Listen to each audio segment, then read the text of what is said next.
Vamos a entregar este tiempo en oración.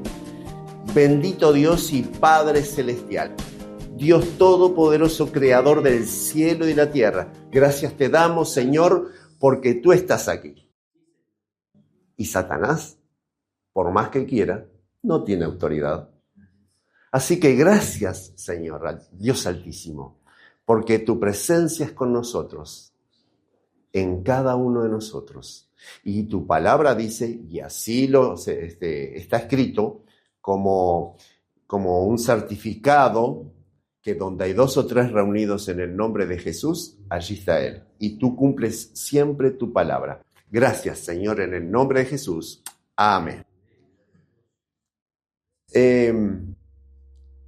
Este mensaje no lo hablé con Enrique, no lo hablé con Gladys,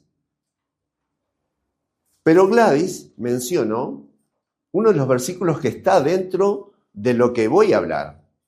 El último versículo que está anotado ahí, Mariela, ¿cuál es? Juan 14:6. ¿Cuál fue uno de los versículos que nombraste, Gladys? Exacto. No lo hablé con Gladys, pero no dije ni el versículo para que acá ellas dijeran ese versículo. Comenzamos cantando. ¿Recuerdan qué canción? El primer tema que cantamos está... Creo, creer. Es una actividad mental. ¿Cuál es el título? El título, Reciclando Pensamientos. ¿Qué terminamos cantando?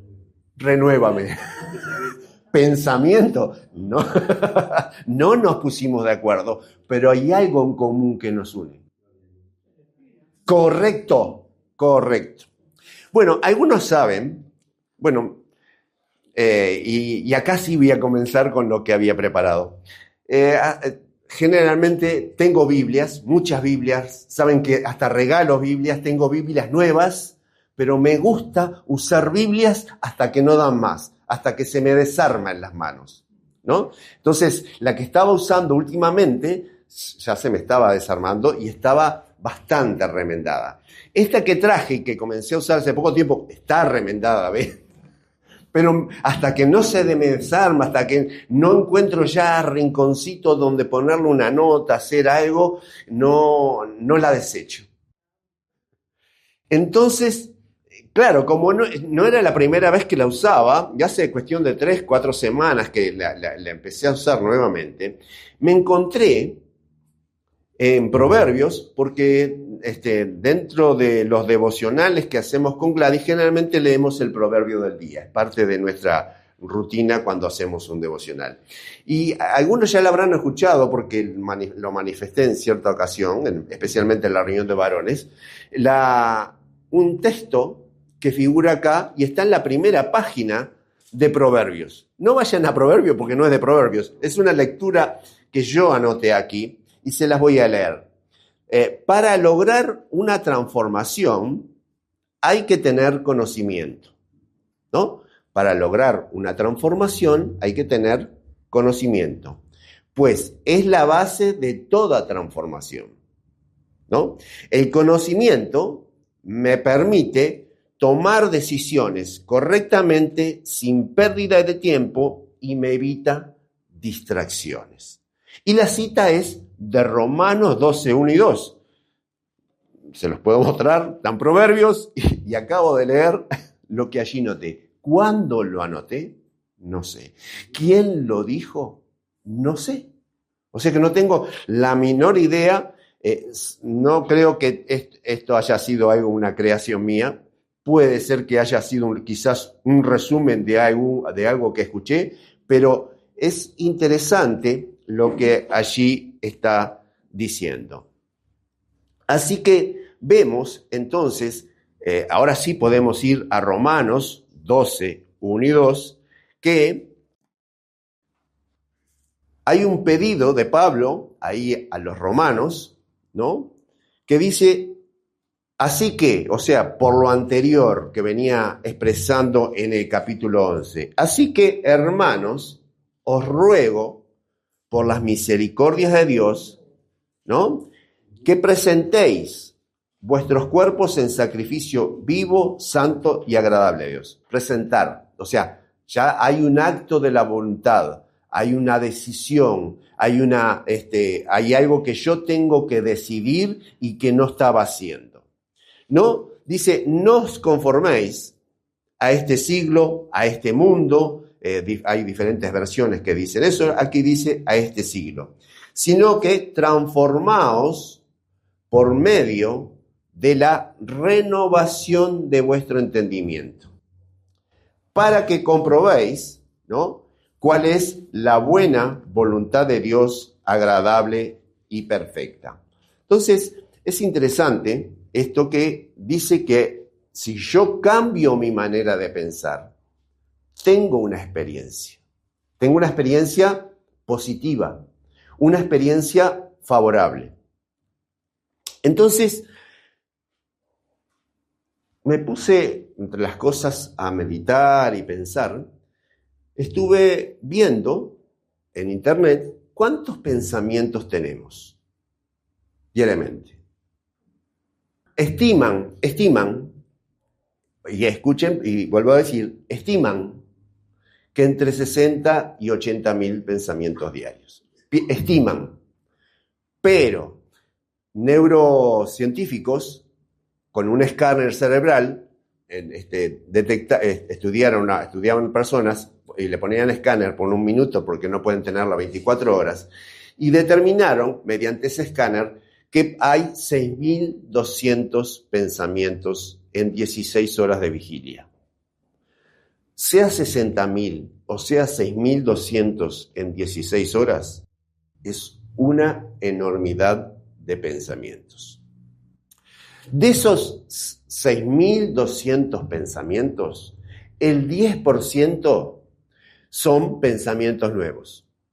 O sea, 620 pensamientos en el día son nuevos, cosas que antes no habíamos pensado.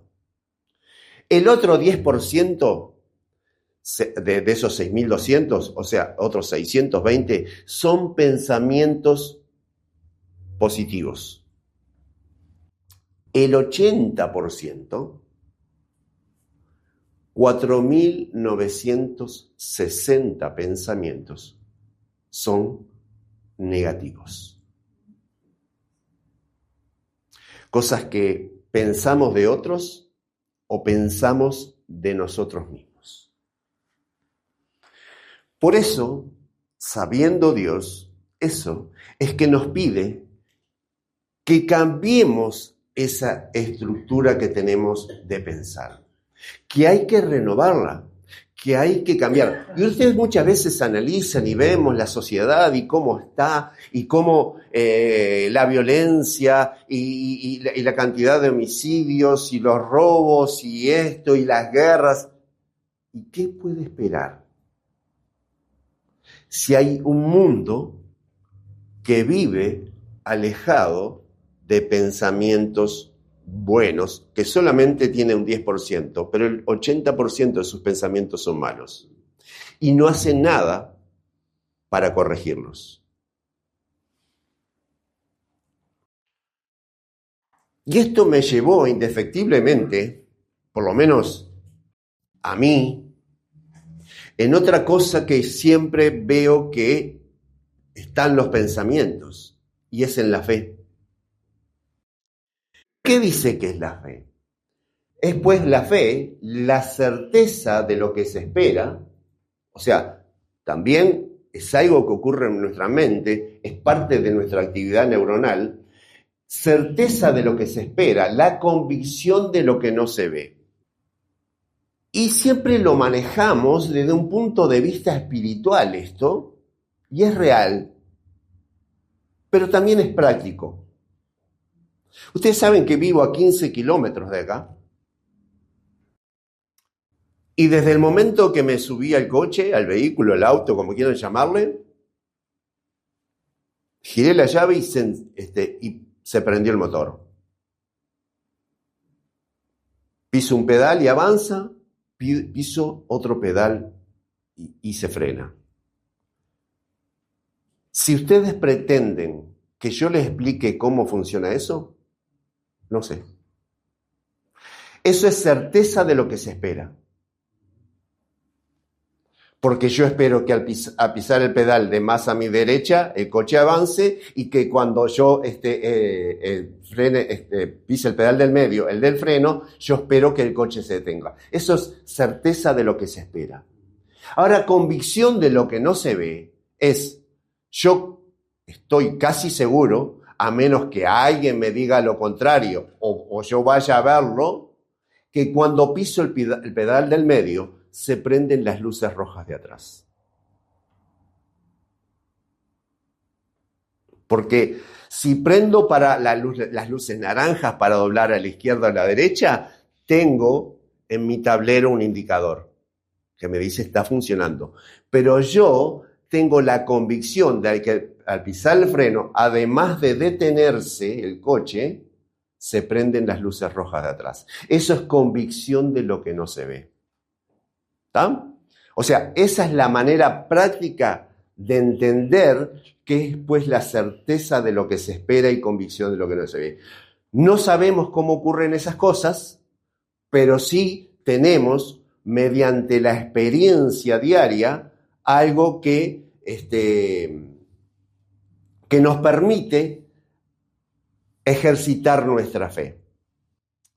Acá todos han tenido la experiencia, ¿verdad?, de viajar en un ómnibus. Pero yo soy de los aquí presentes, no digo entre todos los que me escuchan, porque quizás hay muchos más de aquí más en el futuro, soy el único de los aquí presentes que tiene la experiencia, por lo menos eso creo, de manejar un ómnibus. Todos tienen la experiencia de viajar. Ahora, si ustedes pretenden en algún momento manejar un ómnibus, van a precisar de un instructor. ¿Quién puede ser ese instructor? Bueno, en ciertas ocasiones fui yo en la empresa donde trabajaba. Si hoy fuera el caso, yo podría ser su instructor. Y vamos a dejarlo acá, esto como un paréntesis para ver más adelante. Continuemos ahora, volvemos a Romanos. Miren ustedes este detalle de Romanos 12:3.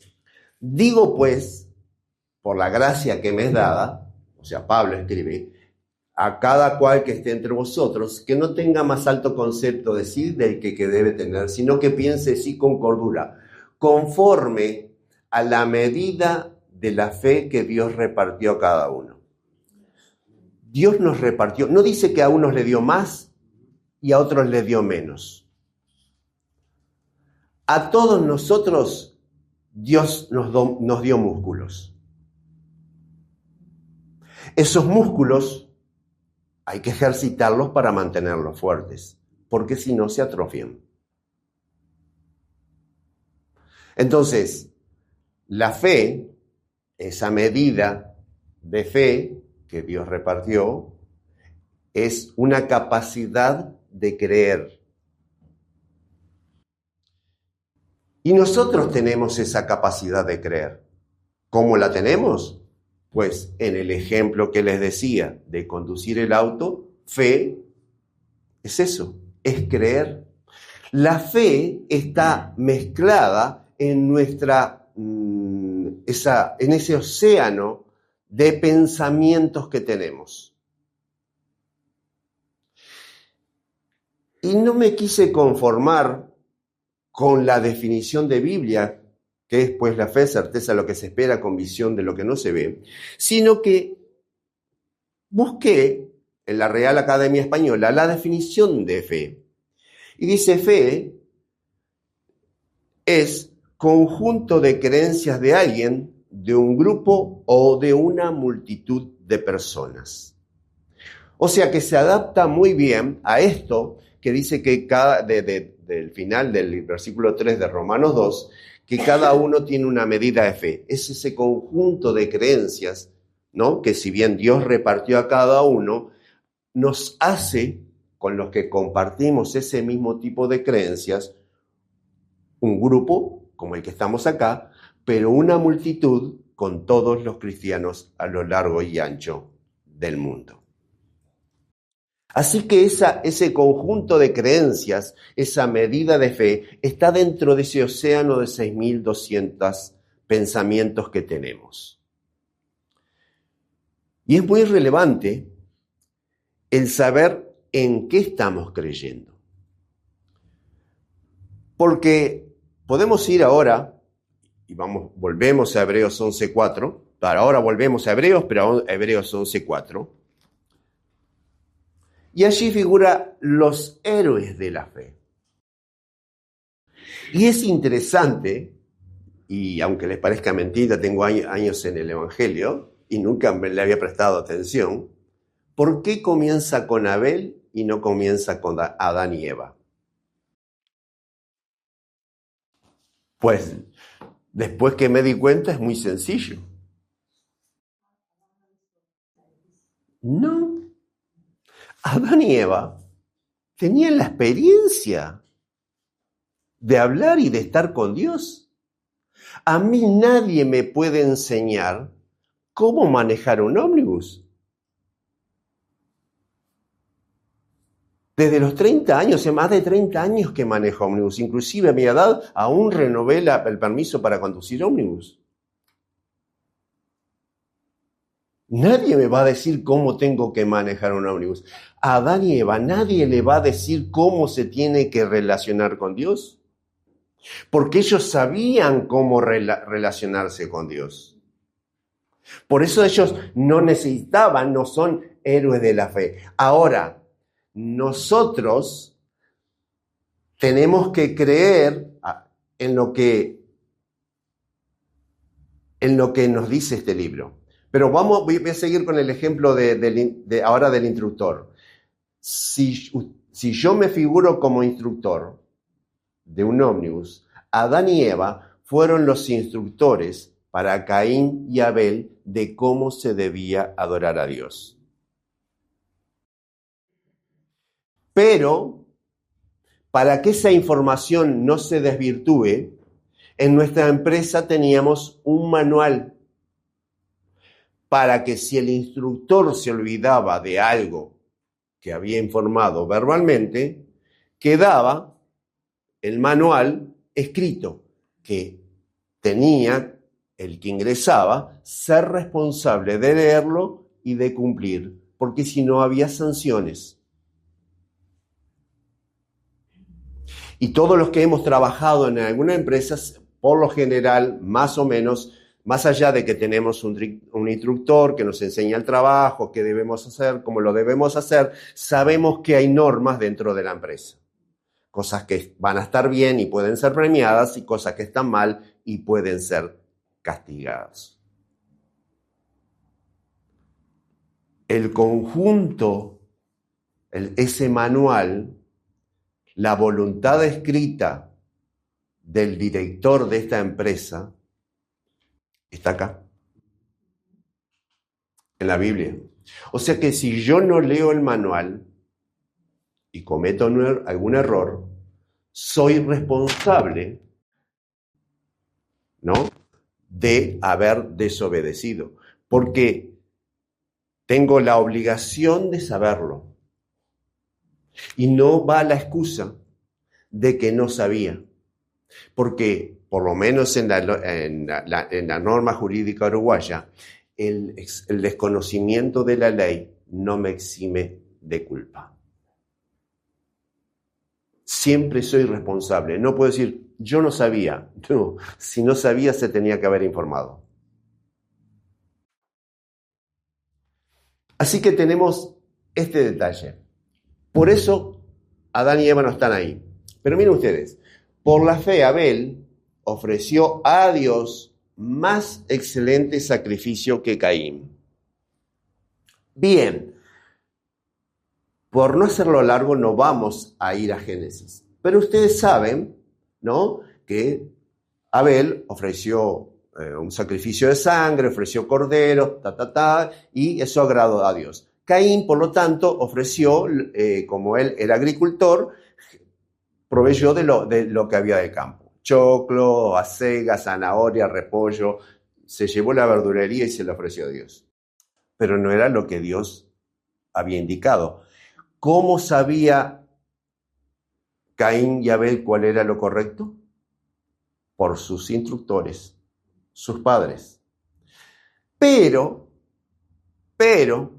como si bien Dios sabía que sus padres le habían enseñado bien, que sus padres, a pesar de haber cometido un error, eran buenos instructores, Dios se acercó a Caín y le dijo: mijito, mira que estás haciendo las cosas mal. Si seguís en este camino, no vas por buen camino.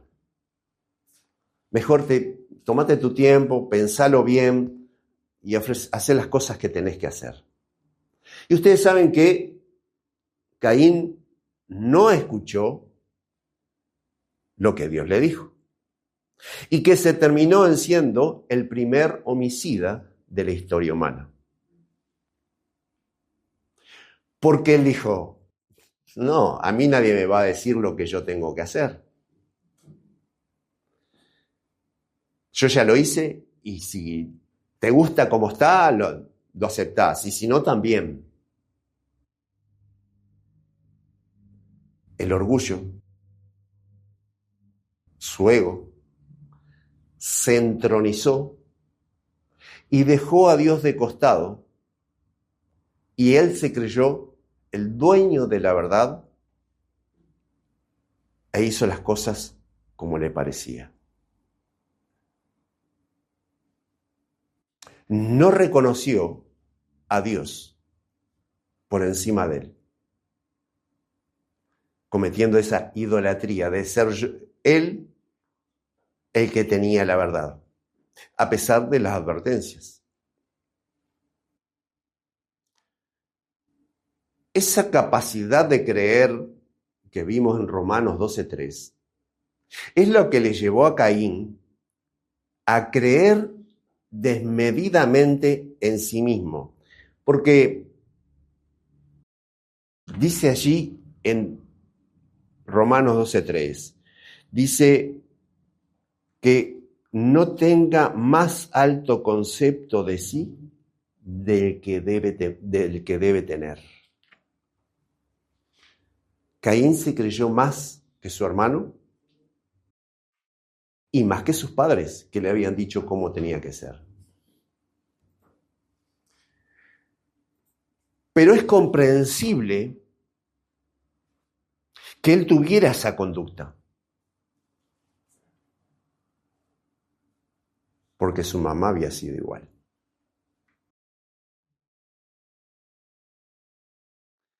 Tenían ellos la experiencia con Dios, pero su mamá escuchó promesas. Mirá que podés ser así, podés ser asá, Dios te tiene miedo, bien sabe Dios que cuando vos comas del fruto le desobedezcas, no le hagas caso, vas a ser como Él. Y el detalle está allí. Miren Romanos 10:17. ¿Cómo viene la fe? ¿Cómo vienen nuestras creencias? Así es, la fe es por el oír y el oír de la palabra de Dios. ¿De quién escuchó que se podía, que había otra cosa opcional, de que había que probar? De su mamá.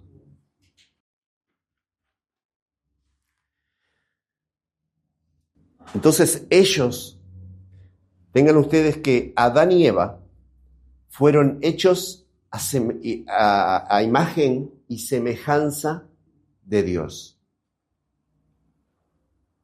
Pero, habiendo pecado ellos dos y quitados de la presencia de Dios y del jardín del Edén, ellos y todos nosotros somos hechos a imagen y semejanza de Adán y Eva.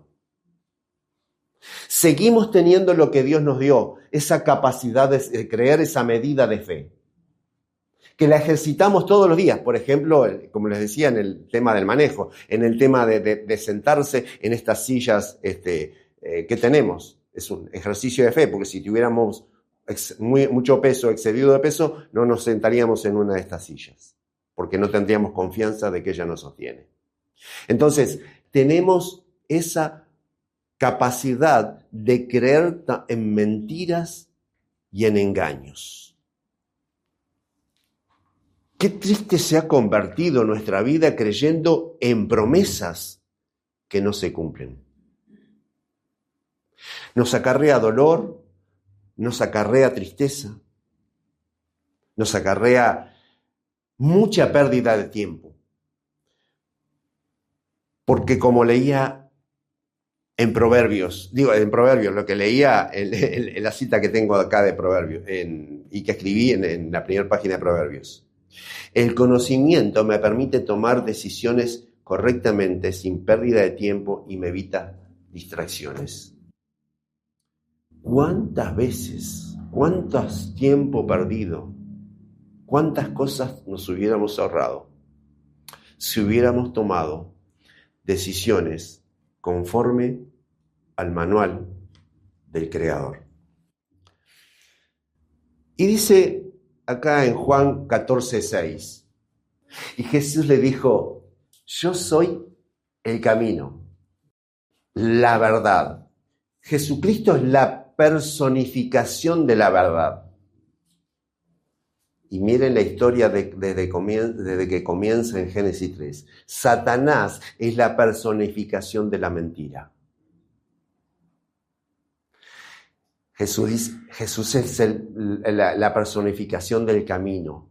Satanás es la personificación del desvío. Jesucristo es la personificación de la vida.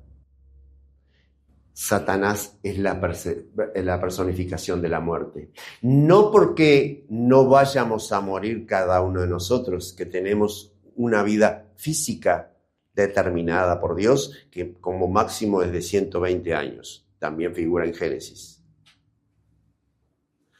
Sino que la muerte es la separación eterna de Dios. Perdón, sí, correcto. Pero la separación eterna de Dios, pero la convivencia eterna con Satanás. Entonces, usted va a vivir en la eternidad en un mundo de mentira. ¿Y ustedes están a gusto en este mundo en que viven? ¿Ustedes les gusta vivir en este mundo de violencia, en este mundo que está a punto de explotar por quizás una guerra mundial que se viene anunciando por diferentes medios? ¿Usted quiere vivir en un mundo en que hay enfermedad, en que hay dolor, tristeza? ¿No? Bueno, sepa que eso le espera todo en la eternidad, porque estamos viviendo bajo la influencia del príncipe de este mundo, el príncipe de la potestad del aire. Y nosotros,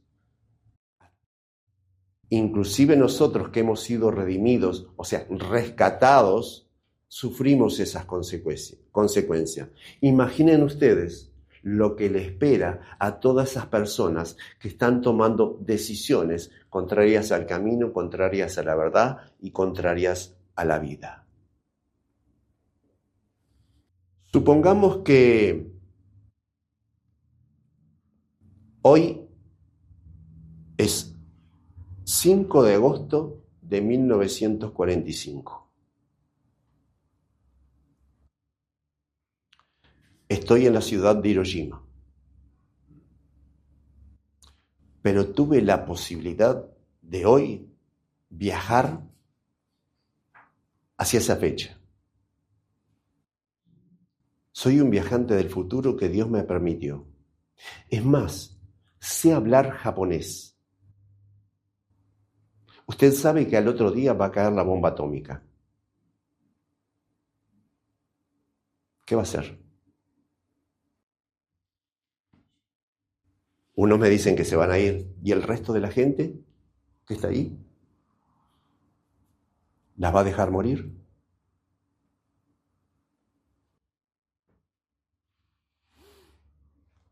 usted está ahí con un propósito.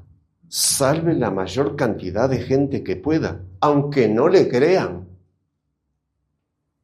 Aunque no le crean.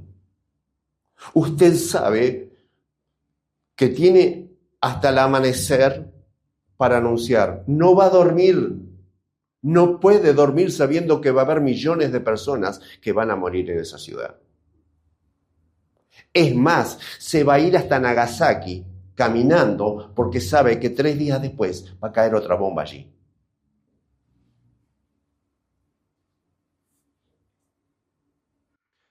La gente y la gran cantidad de gente, cerca de 150.000 personas diarias a lo largo y ancho del mundo, quizás más ahora, pues esta es una cifra muy anterior, mueren diariamente y la mayoría sin Cristo.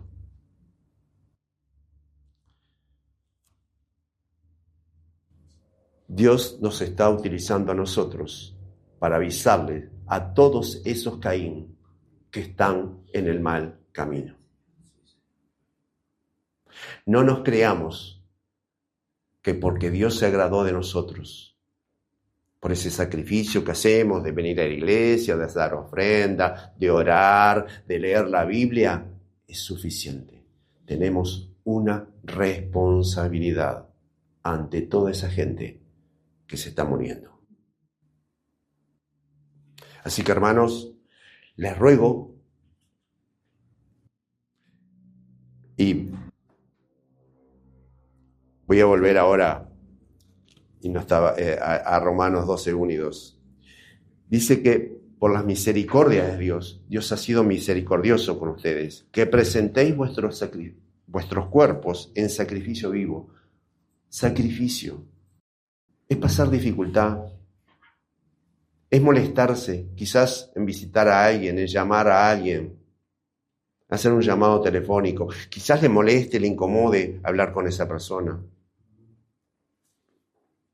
Quizás salga dinero. Quizás pierda tiempo, entre comillas. Pero hágalo. Hágalo. Porque mañana va a caer la bomba.